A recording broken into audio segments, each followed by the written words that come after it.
Como dijo el doctor Butriago, yo voy a darles unos comentarios sobre unos casos clínicos que tuve de unos pacientes con tumores orbitarios, perioculares y orbitarios. Entonces, yo voy a presentar cuatro casos clínicos similares pero diferentes entre sí y diciendo primero que en general, cualquier consulta de oftalmología y oculoplástica, nosotros realizamos el examen oftalmológico completo, empezando por la toma de agudeza visual, presión, músculos extraculares, evaluar el segmento anterior, un campo visual si es que se puede, el estudio de la retina, el motivo de consulta, hacer la semiología del motivo de consulta, ver el tiempo de evolución de los síntomas, qué signos, qué síntomas presenta el paciente, si tiene alguna patología acompañante, exámenes de laboratorio, si es que preparamos una cirugía, evaluar todo lo que sea función renal, hepática, clínica, etcétera. Y yendo ya al examen clínico específico evaluamos ambas órbitas en este caso, vamos a evaluar entonces la ubicación, el tamaño, los límites, forma, consistencia, profundidad, relaciones, si tiene frémito o latido, los músculos extraculares, el nervio óptico, si tiene adenomegalias y la evaluación ósea. Entonces, vamos con los motivos de consulta de mis pacientes. Un primer paciente fue remitido por un colega oftalmólogo. Todos los cuatro casos que voy a presentar fueron remitidos por colegas oftalmólogos con dolor periocular más en el lado izquierdo. La señora refería que aproximadamente tenía esta molestia desde un año de evolución, acompañada de sensación de cuerpo extraño, lagrimeo y ardor en ambos ojos.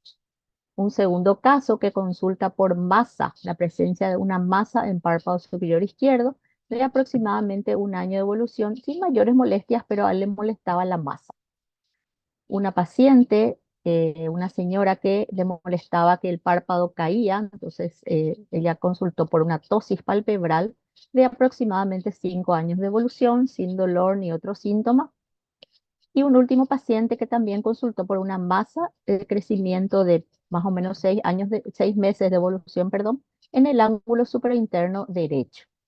Entonces, vamos a ver el primer caso, que era la señora que consultó por el dolor periocular. Es una señora de 70 años con estas lesiones subconjuntivales quísticas que se abarcaban a todo lo largo del párpado inferior de ambos ojos. Esto es del lado izquierdo, donde eran las lesiones un poquito más prominentes que en el derecho, eran transparentes por debajo de la conjuntiva, no, a la palpación no se constataba afectación orbital. Igualmente yo le pido una ecografía, le di un antiinflamatorio colirio para bajar esos síntomas que tenía y le sugerí una cirugía exploradora. En ese momento mi diagnóstico presuntivo fue o quistes de conjuntiva o un síndrome linfoproliferativo, pero no estaba tan segura. Entonces, fuimos a la cirugía donde hicimos una incisión subconjuntival con la resección de toda la tumoración a lo largo. Entonces, en este momento yo ya elimino los quistes de conjuntiva como diagnóstico presuntivo y me quedo con un síndrome linfoproliferativo. No había infiltración orbitaria. Segundo paciente era un varón de 47 años que había consultado por esta masa que a él le molestaba en el párpado superior del lado izquierdo, que era una tumoración quística remitente, blanda, relativamente blanda, en la órbita superior izquierda, que tenía un tamaño palpable de aproximadamente 20 milímetros de longitud por 10-15 milímetros de altura y el resto se pierde bajo el reborde orbitario. A este paciente le pedimos imágenes, como a todos, ¿verdad? Donde vemos una masa en el área de la glándula lagrimal, bastante bien delimitada, eh, sólida pero renitente, era una lesión bastante blanda, por lo cual mis diagnósticos en ese momento fueron quiste dermoide, dermolipoma con duda o una patología benigna de glándula lagrimal. Fuimos a la cirugía con una orbitotomía superior. Yo siempre trato de hacer la incisión en el surco para que quede después más estético, ¿verdad? Y encontramos esta masa que definitivamente no es un quiste dermoide, era una masa multilobulada, friable, pero no muy sangrante, con la posibilidad de retirar toda la lesión. Entonces, elimino todo lo que sea quiste, dermolipoma, adenoma y me quedo con un probable diagnóstico de tejido de un síndrome linfoproliferativo. Y esta es la tercera paciente que había consultado por la molestia del que el párpado superior derecho estaba más caído que el izquierdo. Era una señora, es una señora muy bonita, muy coqueta. Entonces a ella le molestaba, ella nunca notó que tenía una masa grande en la órbita superior. El tamaño palpable más o menos abarcaba los 25 por 10 milímetros y el resto se perdía bajo el reborde. Esta sí era una masa más sólida, más dura, em, adherida al techo orbitario. Entonces fuimos a pedir imágenes y orbitotomía exploradora. En este caso sí, yo ya pensé en un síndrome linfoproliferativo por la consistencia del tumor, la edad de la paciente. Entonces, en la cirugía que fue la orbitomía superior, retiramos toda esta masa, que como ven es multilobulada, un color asalmonado, friable. Y fíjense, este separador, esta valva, prácticamente 40 milímetros entraba en el techo orbitario, que era lo que pudimos disecar para retirar la lesión. Y yo seguía con el diagnóstico presuntivo de síndrome linfoproliferativo. El cuarto paciente era un varón de 70 años que consultó por la masa que le molestaba en este ángulo párpado superior, decía él, de 6 meses de evolución. Entonces, llamativamente, tener en cuenta eso, el poco tiempo de evolución, la edad del paciente, 70 años, era un tumor de techo orbitario, que lo que se palpaba daba más o menos 20 por 10 milímetros y el resto se perdía bajo el reborde orbitario. Ninguno de los cuatro pacientes presentaron bueno, perdón, ninguno de los tres pacientes con la tumoración en órbita presentaron dolor, solamente la señora que tenía en conjuntiva. Entonces, las imágenes revelan una masa multilobulada bastante importante que, como ven en este corte axial, abarca prácticamente hasta acá, hasta detrás del globo ocular, ocupando todo el ángulo interno. También pensé en un síndrome linfoproliferativo. Fuimos a la cirugía con una orbitotomía superior y esta era la masa que yo palpaba, que era más regular, sólida, y pudimos sacar prácticamente toda la lesión, pero fíjense que esto ya era más parecido al caso anterior, multilobulado, un color asalmonado, claro, ¿verdad? Seguía pensando en un síndrome linfoproliferativo. Entonces, hicimos la anatomía patológica, obviamente, resultó probable linfoma, no Hodgkin, y con la inmunohistoquímica resultaron los 4 pasos de linfoma de linfocitos B.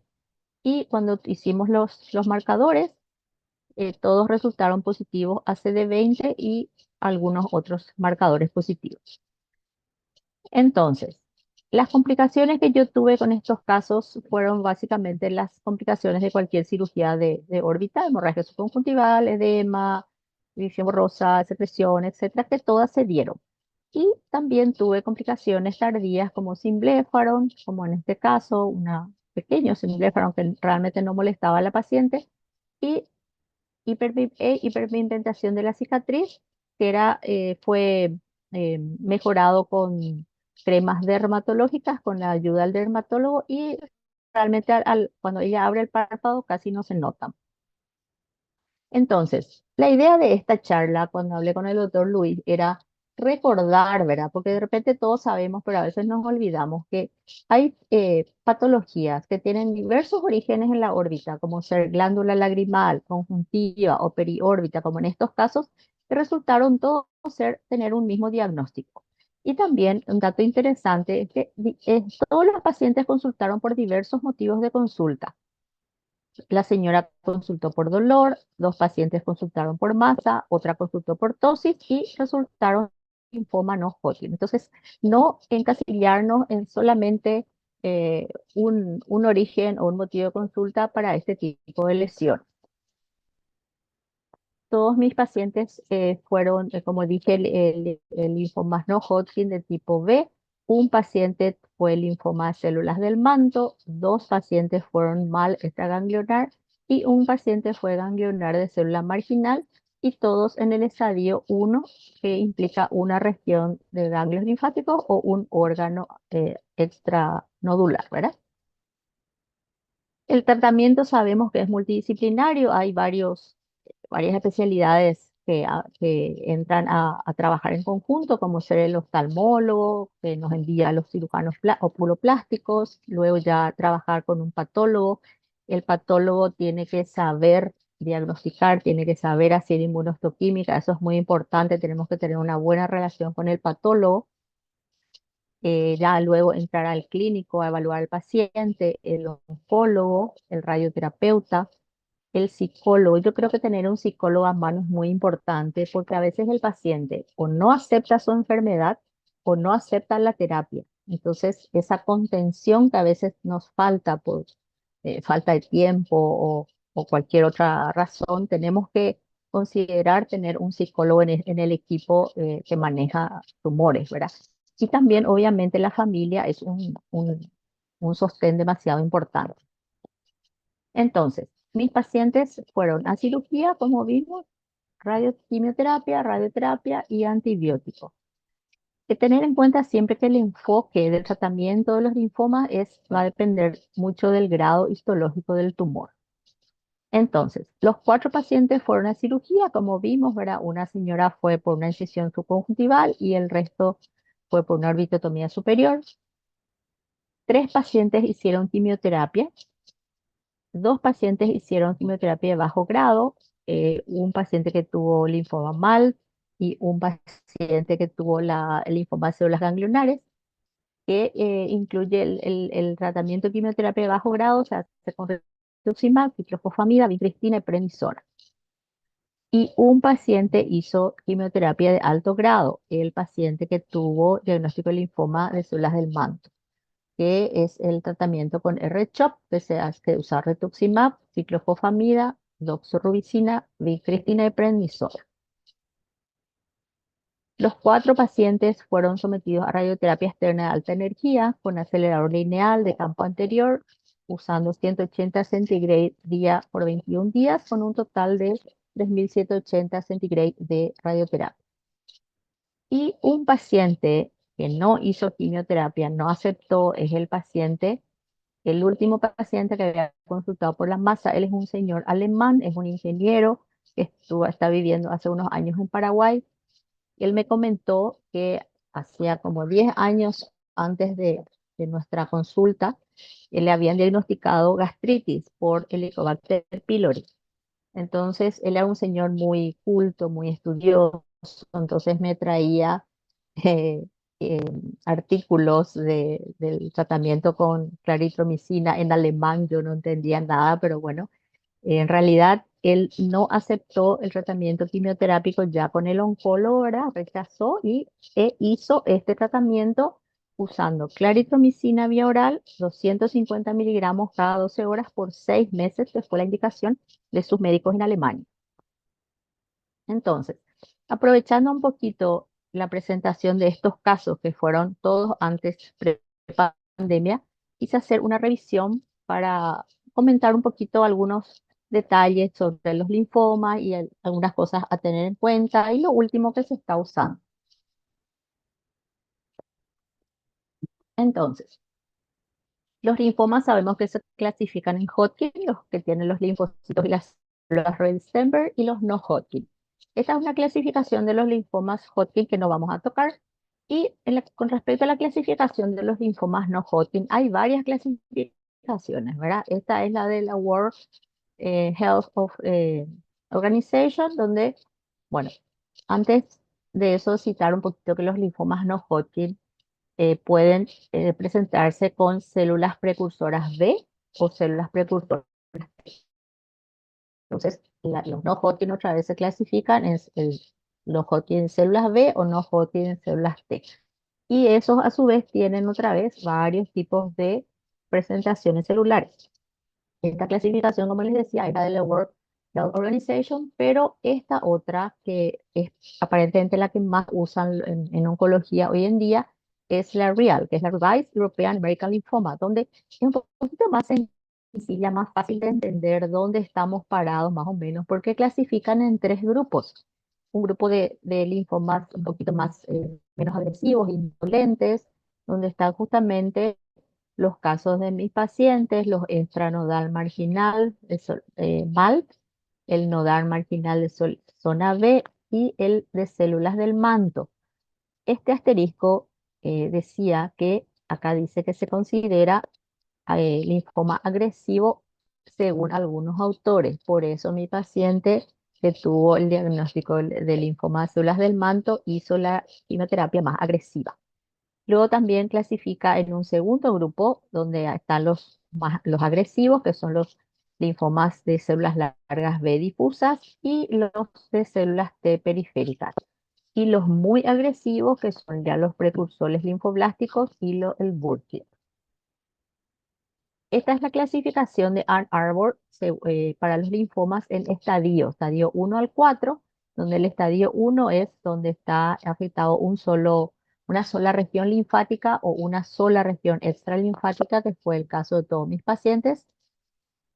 Después tenemos algunas consideraciones sobre los linfomas en general, que son los linfomas orbitarios afectan el 50% de las lesiones de anexos oculares son los linfomas orbitarios, de los cuales el 97% de los linfomas son de células B, los que habíamos hablado, que se clasifican en B o T, y el 97% de los linfomas son de células B, donde otra vez el 60% es el más frecuente el linfoma extranodal marginal de células B, el MAL, que quiere decir Mucus Association Lymphoma Tumor. Luego ya los otros tipos de tumores, generalmente la frecuencia en el sexo femenino es más frecuente el extranodal marginal y el folicular, y en el masculino las células del manto y células B largas, según este artículo de Olsen. Y según este artículo de Sabino, también presentaron 140 casos donde hay una correlación, digamos, con este otro, de que el linfoma MAL es el más frecuente en un 66% de los casos. Broquine y colaboradores hablan de que los linfomas de órbita representan entre el 10 a 37% de los linfomas malignos. Y también mencionan que el linfoma MAL es el más frecuente en su serie. White y colaboradores comentan un poquito sobre la frecuencia de presentación, donde los anexos oculares, la órbita conjuntiva y glándula lagrimal son los lugares de frecuencia más importantes, que se relacionan también a mis casos, y los de menor diseminación son los de los menos agresivos, digamos, como el de célula MAL. Entre los signos y síntomas que se pueden encontrar en casi todas las presentaciones, tenemos proptosis, lagrimeo, quemosis, disminución de la agudeza visual, compresión del nervio óptico, erosión ósea, y también tosis, tumor palpebral y dolor, que fueron justamente los motivos de consulta de mis pacientes. Olsen habla también de la importancia de evaluar el tipo histológico y estadio clínico del paciente para hacer el tratamiento adecuado. Cita que el de mejor pronóstico es el MAL y el folicular, pero algunos autores dudan, ya le ponen al folicular como más agresivo. Y los tratamientos, cuando el tumor es solitario, se hace prácticamente solamente radioterapia, y cuando tiene un poquito más de agresividad, se agrega quimioterapia con o sin radioterapia. Hay varios artículos que hablan de que la radioterapia es el tratamiento primordial usado en el linfoma MAL, por ejemplo. Acá también el tratamiento recomendado. En este otro artículo también habla del uso de la braquiterapia, que acá en Paraguay realmente solamente se podría utilizar en el privado, no en el público. Otros artículos que hablan justamente de la radioterapia externa, que es la más importante. Otro artículo que habla de lo que es la modalidad primaria de tratamiento, pero en este artículo del Indian Journal de Ophthalmology, ellos no tienen claro todavía el rol de la quimioterapia, pero sí solamente tumores de alto grado de invasión, ¿verdad? Como realmente en casi todos los artículos se cita lo mismo. Y acá entramos en algo que realmente es un poquito más raro de encontrar, ¿verdad? De que hay también algunos gérmenes, por llamarlo así, como la clamidia, que es un hongo, o justamente el Helicobacter, ¿verdad? Que también tienen relación con este tipo de linfomas asociados a tejidos mucosos, pero que tampoco se sabe si el rol de los antibióticos está bien definido o no en este tipo de tumores, ¿verdad? Este es un esquema muy lindo que me gustó de Alayo y colaboradores, donde justamente muestra que el Helicobacter pylori, que está situado en el estómago, tiene genéticamente afectación, o sea, relación con el MALT, ¿verdad? Con el linfoma asociado a tejidos mucosos. Y acá otros artículos que comentan que justamente el linfoma de zona marginal está asociado a los tumores linfoideos de mucosa. Los linfomas de células largas B difusas, el 55% de ellos se encuentran en el tracto gastrointestinal. Los linfomas asociados a mucosa, justamente los MAL, se encuentran entre estómago e intestino, suman prácticamente un 60%, y en los anexos oculares un 30%, prácticamente 90%, como dijimos, en su frecuencia. Y los linfomas primarios extranodales se presentan en el ojo, en las zonas oculares, alrededor de un 40%. Bueno, como estamos conversando un poquito sobre el linfoma mal asociado a mucosa y que también tiene relación con la presencia de Helicobacter pylori en el estómago, estuve investigando, ¿verdad? Y la Asociación de Gastroenterólogos utilizan esta clasificación de Lugano y Paris para hacer los estadios y hacer el tratamiento de este tipo de linfomas. Este es el esquema o la clasificación de Paris, donde habla de si el tumor es primario, de si hay afectación linfática regional o si ya hay metástasis, etcétera. Y esta es la clasificación de Lugano, que le clasifican estadio 1, 2, 3 y 4. Entonces, ellos combinan estos dos esquemas y en base a eso hacen el tratamiento de este tipo de linfomas mal asociado a Helicobacter pylori. Entonces, con respecto a justamente estos linfomas asociados al Helicobacter pylori, ¿qué es lo principal? Es erradicar el Helicobacter pylori. ¿Cómo lo hacen? Hay dos líneas de tratamiento básicas. Una es una triple terapia, que es protector gástrico, que puede ser omeprazol, lansoprazol o algún similar.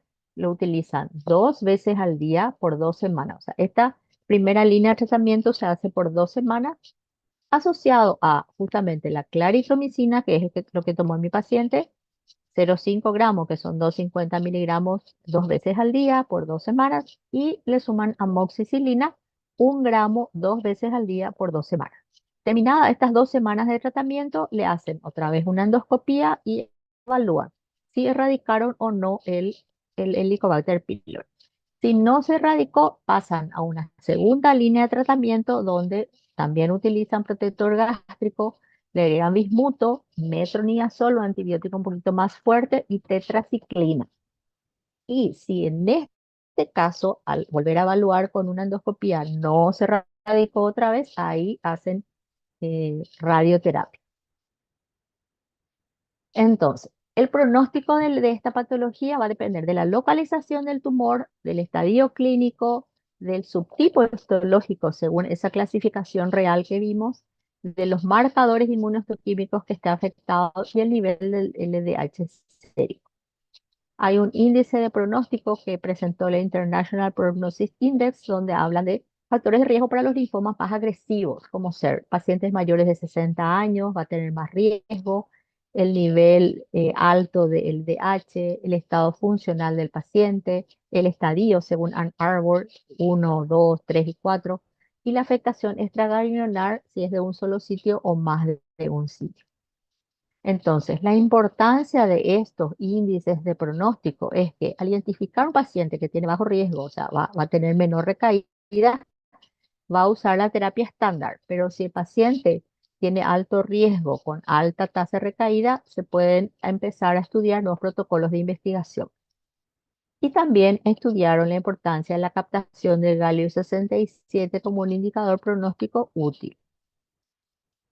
Y se agregan otros factores pronósticos como ser marcadores de proliferación de células tumorales, inmunofenotipo, expresión de moléculas de adhesión, anomalías cariotípicas, que bueno, estos estudios por lo menos acá en Asunción o harán un laboratorio o no se hacen, ¿verdad? O sea, realmente es bastante difícil para nosotros llegar a estos estudios más específicos. Bueno, los diagnósticos diferenciales para una patología tumoral como los linfomas tenemos como ejemplos la enfermedad inflamatoria idiopática de la órbita, que anteriormente o hasta ahora algunos lo llaman pseudotumor orbitario, las metástasis de órbita, nunca olvidar eso, linfangiomas difusos, adenoma de glándula lagrimal, como yo había pensado en un caso, hemangiomas cavernosos por ser justamente los tumores eh, más frecuentes en los adultos, u otras lesiones linfoides de la órbita como ser las hiperplasias. Con respecto al tratamiento, que es realmente es muy amplio el tratamiento de los linfomas de órbita, yo le voy a tratar de resumir un poquito basándome en dos estudios que me recomendó un colega oncólogo con quien trabajo, ¿verdad? Entonces, el estudio TSU habla de que en los estadios menos agresivos, estadio uno o 2 obviamente la cirugía y observación si es, por ejemplo, una lesión de conjuntiva. Luego ya pasan a la radioterapia local, utilizando en los estadios leves 20 hasta 30, 35 Gray y en los avanzados hasta 40 Gray. Después pasan a la radioterapia más quimioterapia, incluso le agregan rituximab y también siguiendo los estadios más agresivos ya usamos, se usan la quimioterapia con ciclofosfamida, doxorubicina, vincristina, pernisona, según este estudio. Ahora, hay otro estudio que es de Shamma y colaboradores, donde ellos también hacen cirugía observación, después pasan a la radioterapia local, siguiendo radioterapia con quimioterapia, bastante similar, ¿verdad? Luego radioterapia más quimio más rituximab y ellos agregan otros niveles de tratamiento como el rituximab más clorambucil o la doxiciclina en relación a pacientes que tienen clamidia citachi. Y ellos están agregando también dentro de la terapia la radioinmunoterapia, o sea, tratamiento con anticuerpos monoclonales y lo que está en auge actualmente es el estudio del tratamiento con interferón, pero no es todavía algo demasiado utilizado o puesto en ya como terapia propiamente dicha, ¿verdad? Entonces, complicaciones del tratamiento quimioterápico, conjuntivitis, catarata, atrofia grasa son las más comunes. Complicaciones de las quimios pueden suceder mielosupresión o falla cardíaca, pero en muy poco porcentaje. Y la inmunoterapia, algunos pacientes que están en estudio tienen náusea, fiebre, prurito, broncoespasmo, reacciones anafilácticas o hipotensión. Bueno, les agradezco mucho esta oportunidad de presentarme, de conocernos y les presento, estos son los pacientes. La primera paciente que había consultado por el dolor en el periórbita inferior de los dos lados. Este es el señor que había consultado por la masa en la órbita superior izquierda. Esta es la señora que consultó por la tosis, que quedó con la pequeña hiperpigmentación. Y este es el paciente alemán que tenía la masa en la órbita superior que se negó a la quimio y tomó la claritromicina. También quiero aprovechar, si me dan un tiempito, de invitarles a todos los amigos a nuestro congreso, al 14º Congreso Paraguayo de Oftalmología, que va a ser el 24, 25 y 26 de octubre en Asunción. Y lo más importante, el primer congreso internacional de oculoplástica que se va a hacer en Paraguay. Entonces estamos muy felices, estamos muy atentos a invitar a todos nuestros amigos, a nuestros colegas. Espero que puedan asistir y aquí estoy a las órdenes para lo que necesiten. Muchísimas gracias.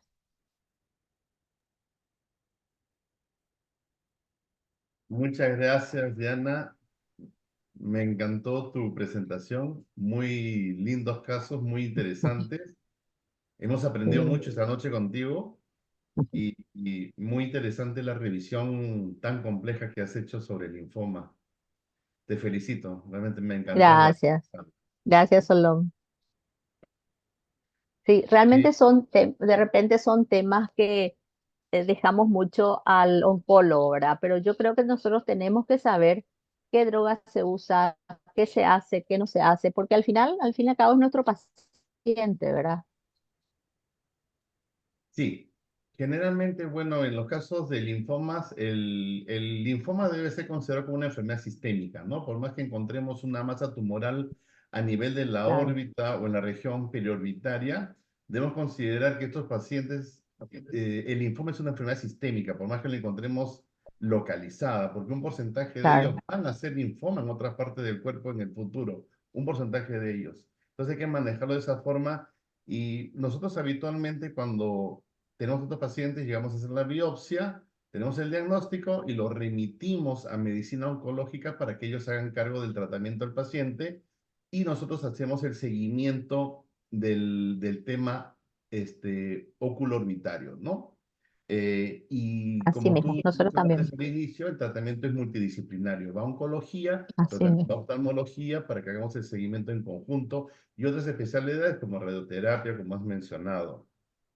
Yo te quería preguntar, presentaste, me pareció interesante el cuarto caso que presentaste de paciente que presentaba una lesión en el ángulo nasal superior de la órbita derecha e ingresaste a través del surco a hacer la resección tumoral.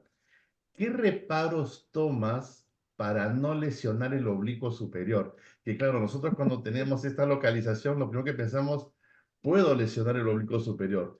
En tu, tu quehacer, ¿qué recaudos tomas al hacer la cirugía para no lesionar ese músculo? Bueno, realmente tengo muy buenos ayudantes, ¿verdad? Y yo uso mucho esas valvas que mostré, que tengo de varios tamaños, que son maleables.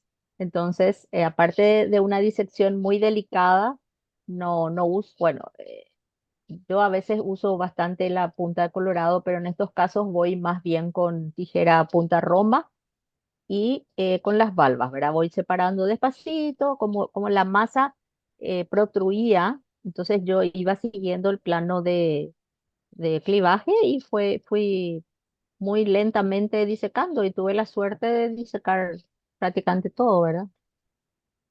Realmente no busco el músculo, no hago un lazo, no, nada de eso. Solamente voy separando muy suavemente con estas valvas maleables, ¿verdad?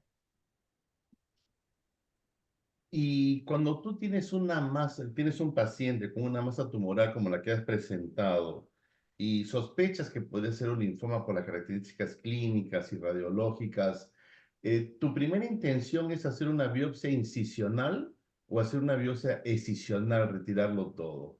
¿Cuál es Sí. habitualmente el criterio que manejas en estos casos? Realmente yo sé que con una biopsia incisional ya podríamos retirar una porción de tumor y llevar a la anatomía patológica, pero en la medida de las posibilidades nosotros tratamos de retirar todo lo que se pueda.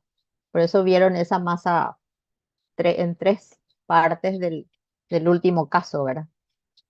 Yo aprendí así y bueno, tuve otra paciente que estaba encamada, no hablaba, entonces no podíamos hacer la anestesia general, entonces a ella le hicimos una biopsia incisional, era de una tumoración bilateral del glándula lagrimal y bueno, con una pequeña porción ya le servía al patólogo y bueno, hicimos solo eso, pero depende mucho del paciente, depende del lugar donde vamos a operar, si es en el hospital o es en el otro centro, donde haya más, un poquito más de medios, ¿verdad?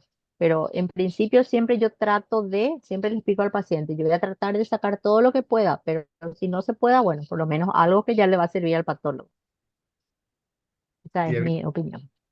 habitualmente nosotros tomamos esa conducta también, ¿no? Ofrecerle al paciente que en algunos casos podemos retirar toda la lesión, pero explicamos que a veces uno al ingresar a órbita se hacen las cosas muy difíciles por Claro, sangrado, porque el tumor claro. está muy adherido a las estructuras importantes, ¿no? Músculos, nervios ópticos, Y claro, uno no, como no sabe qué tipo de tumor es, prefiere hacer una biopsia incisional y ser cauto y esperar un segundo tiempo quirúrgico o con esa biopsia llevar al tratamiento médico cuando se lo requiere, ¿no? Claro.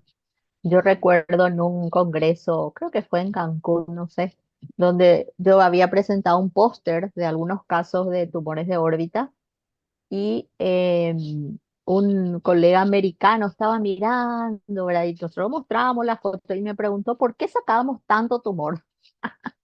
Si ellos sacan un chiquitito y con eso ya les sirve. Y bueno, son conductas, ¿verdad?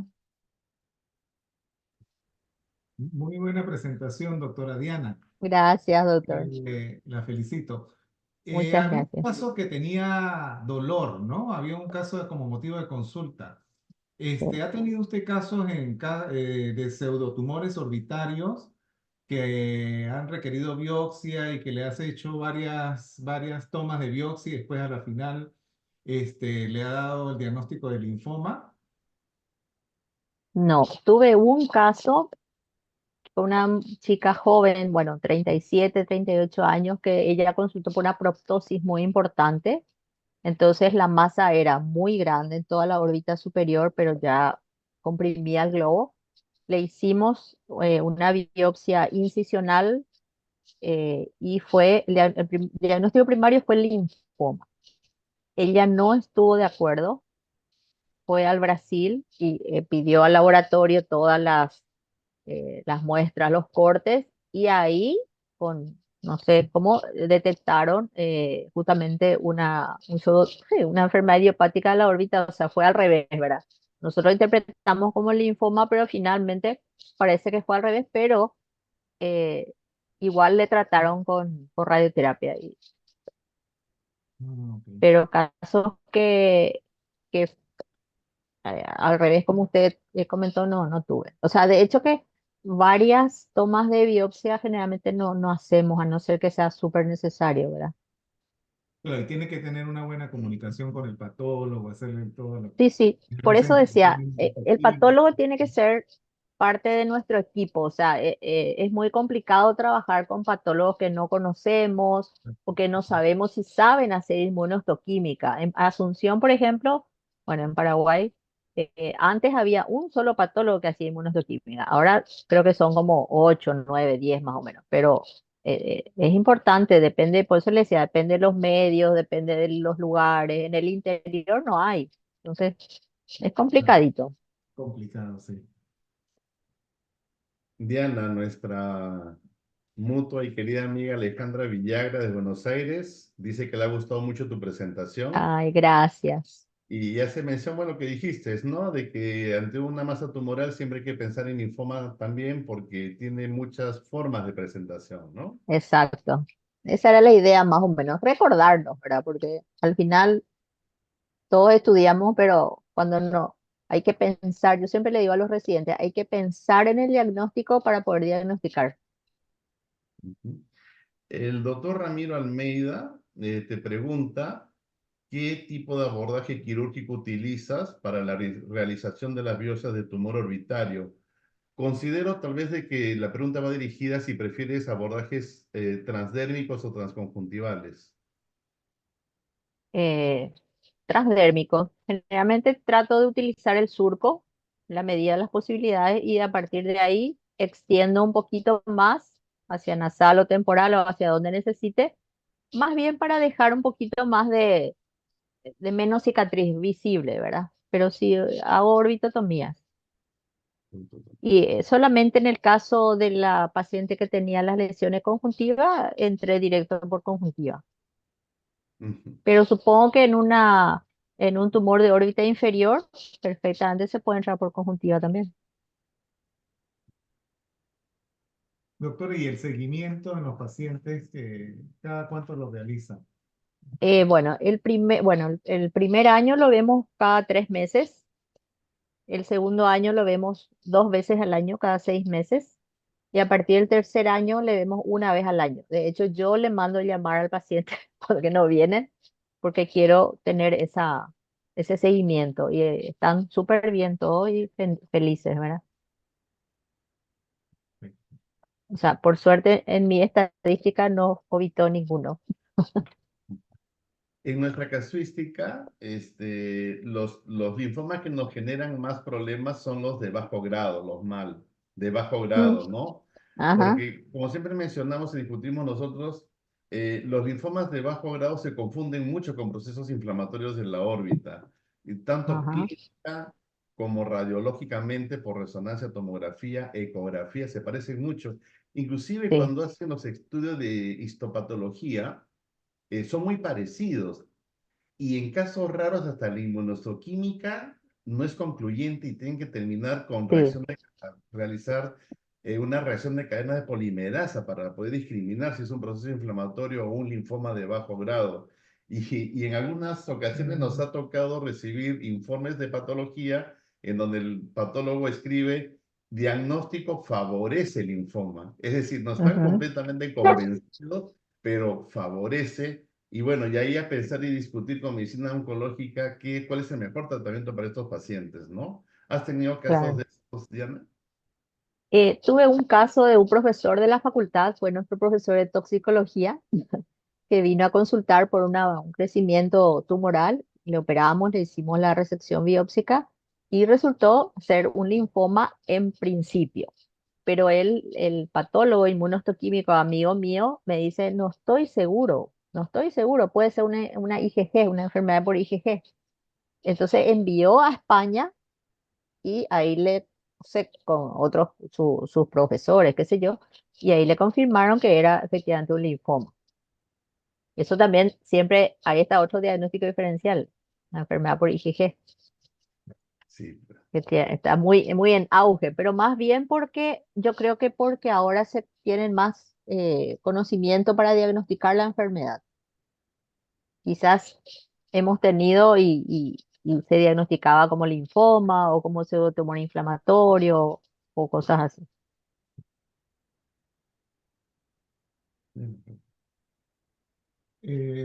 doctora, envían una pregunta de lo que leíste, Diana, o experiencia de los demás colegas en el tratamiento del Helicobacter pylori. ¿Se hace de forma coadyuvante o de forma única?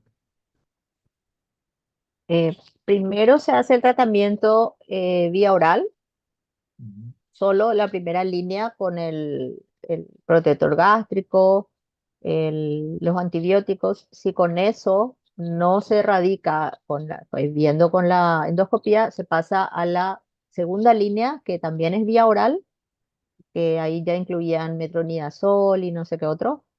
Y si no cede, si no se erradica en ese caso, ahí recién como tercera línea sería la radioterapia sola.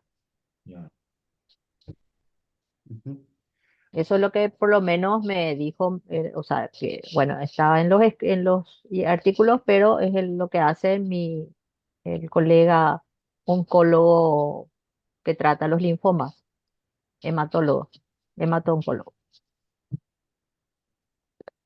En los casos en los cuales Un la ratito masa, solo, Ale preguntaba, ¿solo para los linfomas MALT que tienen Helicobacter pylori positivo, Ale? Es eso que acabo de decir. Claro. Ujú, ujú. Sí, de Alejandra Raquel le Sí, preguntó en caso de linfomas, entonces sí, sí. Ujú. sí, solo para los que tienen Helicobacter pylori positivo. en estos casos de tumores orbitarios por linfoma, que ya han entrado, has hecho el diagnóstico y los has enviado a medicina oncológica para que ellos planteen el tratamiento en conjunto. ¿Cómo haces el seguimiento de estos pacientes? Dijiste que es cada 3 meses por un año y luego ya lo vas espaciando. Pero ¿cómo hacer los controles? Porque lo que ellos quieren es que nosotros les digamos si hay persistencia o recidiva de la masa tumoral a nivel de la órbita. Ah, ¿Cómo hacer ustedes el seguimiento para determinar si hay un crecimiento o persistencia del tumor en la órbita?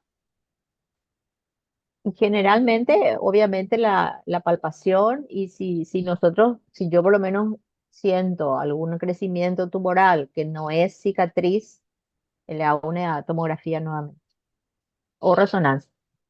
No, no, no. Lo que pasa que en el hospital donde yo trabajo eh, hay el área de imágenes, el tomógrafo nunca funciona. Entonces se hace resonancia, pero la resonancia cuesta. Entonces el paciente a veces tiene, no tiene. Entonces, generalmente, en realidad, ambas son complementarias. Lo ideal es tener tomografía y resonancia, pero si no se puede, bueno, cualquiera de las que están aptas hacemos. Pero si tengo un paciente particular, le pido resonancia. Perfecto. El doctor Daniel Malaver quiere hacer un comentario. No sé si Claro, Manuel, adelante. ¿podrías habilitarlo ¿Qué al tal, doctor doctor? ¿Cómo Malaver está? para que haga su pregunta? Buenas Buenas noches, noches. doctor. ¿Qué tal, Daniel? Buenas noches con todos. Sí, en realidad quería hacerle una consulta, doctora, ya que he tenido varios casos. Quizás alguno de los casos se llegó a presentar como en un inicio como una miositis, quizás como un aumento de volumen de los músculos extraculares en pacientes que hayan presentado linfoma. Me pregunto porque sí, durante el fellow tuve la oportunidad de tener un paciente que presentó, que tenía antecedente de haber tenido ya linfoma, no había tenido ninguna presentación orbitaria y venía por una protosis, más bilateral, más marcada en uno de los lados, y en su tomografía habíamos pensado más que iba a aparecer pues una especie de masa o algo, pero en realidad lo que apareció fue aumento de los músculos extraculares. Entonces, revisando la literatura, sí hay muy pocos casos reportados en los que se llega a tener aumento del volumen de los músculos extraculares como presentación de linfomas. ¿Ha tenido la oportunidad quizás de ver alguno de esos casos? No, no tuve, doctor, pero sí leí que también se pueden originar en músculos extraculares, pero no tuve. Ok, sí, bueno, interesante el caso que me tocó.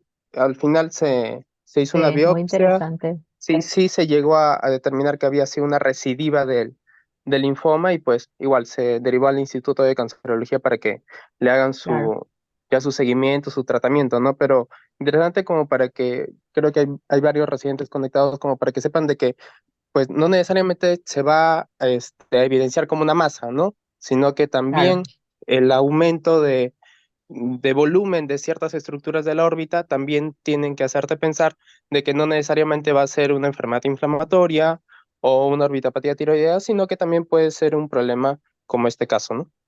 Así mismo. Exacto. Claro, el linfoma orbitario tiene comparte una característica con el pseudotumor orbitario, ¿no? Puede ser multifacético.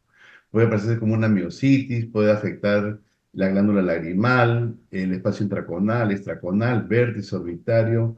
Y en el caso de linfoma, bueno, presentarse como un tumor conjuntival o palpebral, ¿no? Tienen También. muchas facetas, entonces hay que pensarlo, hay que pensarlo. Claro, esa es la idea. Y la órbita es una caja de sorpresa, así que Es verdad. Bueno, ¿alguien si quiere hacer alguna otra pregunta o comentario para la doctora Diana? ¿Si hay alguien más? ahí Alejandra dice que tuvieron un caso de un adolescente con aumento del tamaño del recto inferior y era un linfoma T. Ahora, el doctor que comentó recién. Pero sí son raros. Yo nunca tuve. Hay casos también, hemos tenido algunos casos pues de carcinomas natural killer, de linfomas natural killer, ¿no?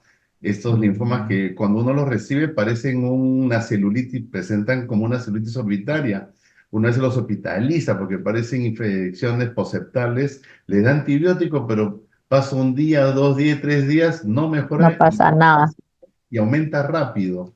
Entonces, en esos casos, la sugerencia es hacerles una tomografía, que es mucho más rápido y accesible, y plantear una biopsia pronta porque Claro, evoluciona muy rápido, ¿no? En una semana sí, pueden duplicar el volumen y se hace cada vez claro, más complicado el manejo de estos pacientes. Felizmente claro, son los más raros.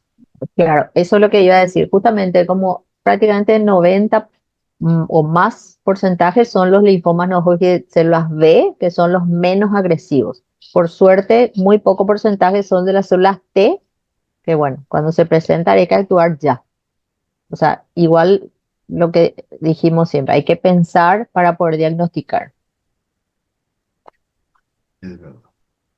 No, y como comentó la doctora Diana, el tratamiento de los linfomas es multidisciplinario. Se involucra el médico oncólogo, el anatomopatólogo, el radioterapeuta, también la parte psicológica. Todo es un multidisciplinario, un manejo multidisciplinario. Así que, bueno, si no hay más preguntas, damos el pase al doctor Pedro Muro para dar por concluida esta sesión. Muchas gracias. Sí, muchas gracias, doctora Diana Melgarejo. Abuye, como leí ahí al final del chat, Agüillé, agüillé. abuye, será guaraní, Sí, guaraní. de una dulce lengua. Muchas gracias a los moderadores, el doctor Solón Serpa, Mario Buitrao, y a los que intervinieron también en el chat. Excelente la moderación. Al doctor Luis Guamán, que fue quien nos contactó con la doctora Diana Melgarejo para esta charla. Y quería hacer un anuncio, no sé si voy a poder compartir pantalla por acá, pero bueno, a ver, vamos a...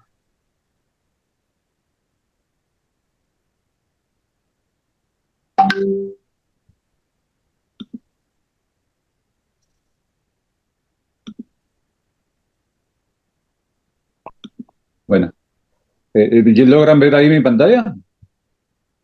No, doctor. ¿No? No se ve. Ya. Ok, bueno, el anuncio era sobre las charlas que nos tocan en el próximo mes y los siguientes reuniones. En todo caso, solamente mencionaré la del mes que viene, que es el 10 de junio a las 8 de la noche, a cargo de la doctora Virnalis Repeto. Ya próximamente les haremos el anuncio por flyer. Y también, así como la doctora mencionó que hay un congreso en Paraguay, también tenemos un congreso regional aquí en Perú en agosto, ¿no? Eso ya seguramente también les llegará esa información. Muchas gracias y abullé. Gracias a ustedes, muy amables. Es un honor para mí realmente compartir con amigos y nuevos amigos. Gracias al doctor Luis, gracias a Solón, gracias a usted, doctor Muro, gracias al doctor Butriago. Muy Sí. amables. Me gustaría que Lucho Guamán también se despida de usted, doctora, ya que él fue quien le contactó. Bueno, Gracias, Pedro. Gracias, doctora, por esta excelente charla de linfoma que nos ha dado hoy día. Gracias por aceptar ser la primera participante de nuestra charla de los segundos lunes de cada mes. Muy agradecido y abullé. Agüillé, me encanta. Gracias. Gracias por invitarme a ser la primera. Es un buen reinicio de este grupo de charlas con Muy importante. esta nueva directiva del capítulo, con el doctor Luis Guamán como vocal, el doctor Max Cornejo como secretario. Muchas gracias a todos. Felicidades a un nuevo grupo. Felicidades. Gracias. Hasta pronto. Hasta luego. Muchas gracias, Diana. Un fuerte abrazo. Gracias, Solón. Hasta luego. Gracias, doctor Mario. Muy amable. Hasta luego. Gracias. Nos vemos. Igual.